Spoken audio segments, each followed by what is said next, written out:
ঈদ মানেই আনন্দ, ঈদ মানেই মিলন মেলা। কিন্তু যখন প্রবাসে ঈদ আসে তখন সেটির রং হয়ে যায় কিছুটা ফিকে, নস্টালজিয়ায় মোড়া। দেশের ঈদের সেই চিরচেনা উচ্ছ্বাস, পরিবার পরিজনের সান্নিধ্য, মায়ের হাতের রান্না, বন্ধুদের সঙ্গে ঘোরাঘুরি, এসব স্মৃতির মাঝে এক ধরনের শূন্যতা কাজ করে।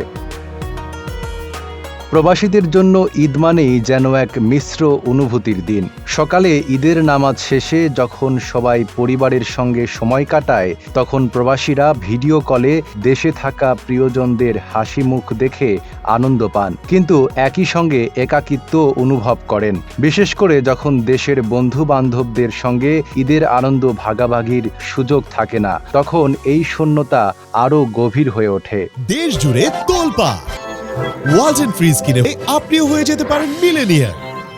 দেশে ঈদ মানেই পাড়ার সবার সঙ্গে কোলাকুলি, নতুন পোশাক, আত্মীয়দের বাড়িতে দাওয়াত, ঈদের স্পেশাল সেমাই পায়েসের স্বাদ। কিন্তু প্রবাসে সেই স্বাদ পাওয়া কঠিন হয়ে যায়। যদিও অনেক প্রবাসী মিলিত হয়ে ছোটখাটো আয়োজন করেন, তবুও দেশের ঈদের আনন্দের সঙ্গে তা কখনো তুলনীয় হয় না।